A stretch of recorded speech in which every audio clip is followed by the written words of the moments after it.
A pterygium is an aggressive tissue-invading mass that actively consumes the clear ocular surface, representing a total breakdown of natural biological boundaries. The primary catalyst for this cellular activity is chronic environmental exposure to UVB radiation, specifically between 280 and 350 nanometers. This is why the condition is endemic among field workers, laborers, and anyone spending extended time in harsh equatorial environments. Oblique UV rays bypass the nose and concentrate on the nasal limbus. This continuous exposure causes repeated oxidative damage, destroying the limbal stem cell leash at the palisades evoked. MMP enzymes then activate, acting as molecular scissors to dissolve the underlying Bowman's layer.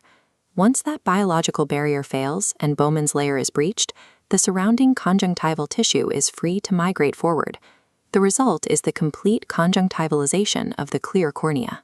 Visual impairment begins long before the lesion physically crosses the visual axis or obstructs the pupil. As the fibrovascular tissue advances, it physically anchors to the cornea. Originating laterally, it exerts immense pulling force along the horizontal plane.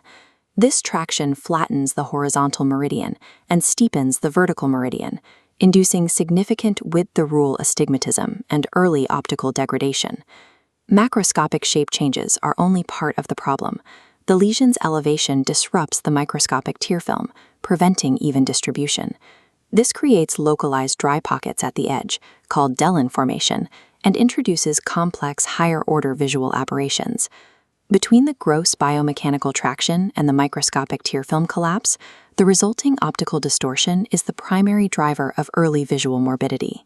Evaluation requires a detailed slit lamp examination to objectively stratify the lesion's activity and exact degree of corneal involvement. An inactive lesion presents as thin, pale tissue. The visible vascularity remains stable and significantly trails behind the advancing infiltrative head on the cornea. An active lesion is thick, fleshy, and highly congested. Here, the active vascularization pushes forward, extending directly to the growth's leading edge. The TANS grading system categorizes the lesion based on tissue translucency.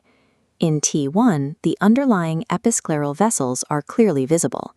In T2, they are partially obscured, and in a T3 fleshy pterygium, increased fibrovascular proliferation completely hides the vessels beneath.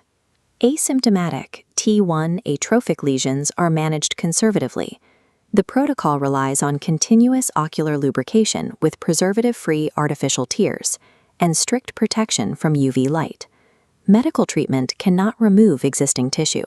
Intervention becomes absolutely necessary when the pterygium demonstrates rapid progressive physical growth, visually significant corneal astigmatism, or altered cataract biometry readings.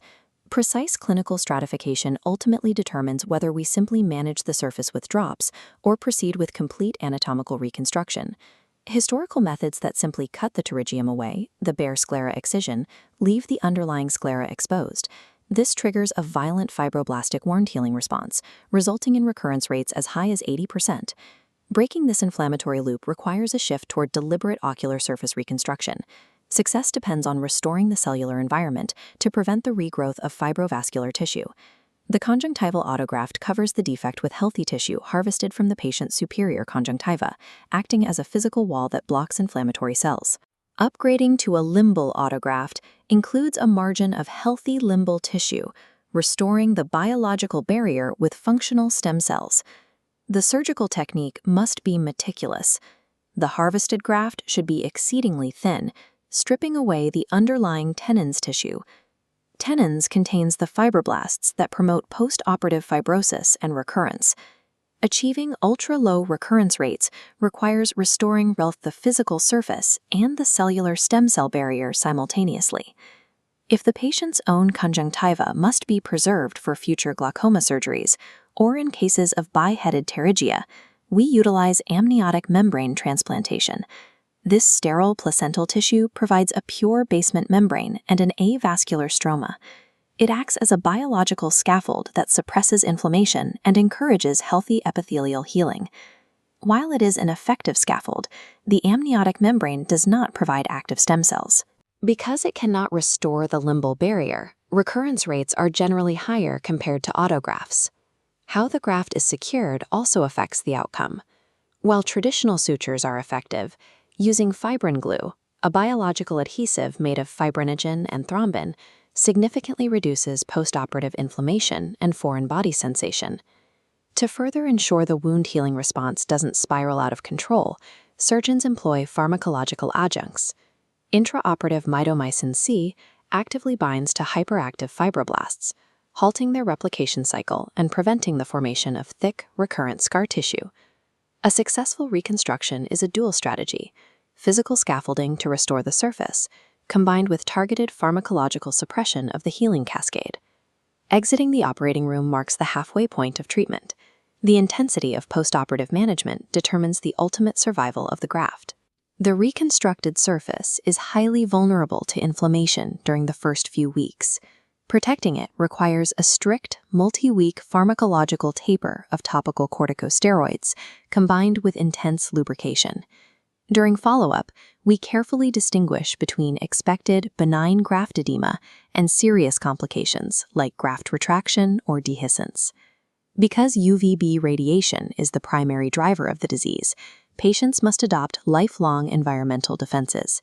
This means wearing wraparound-style UV protective sunglasses that block oblique peripheral light.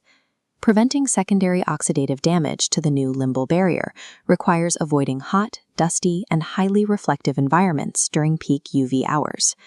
True resolution in pterygium management requires moving beyond simple excision toward precise anatomical reconstruction and a lifelong commitment to environmental defense.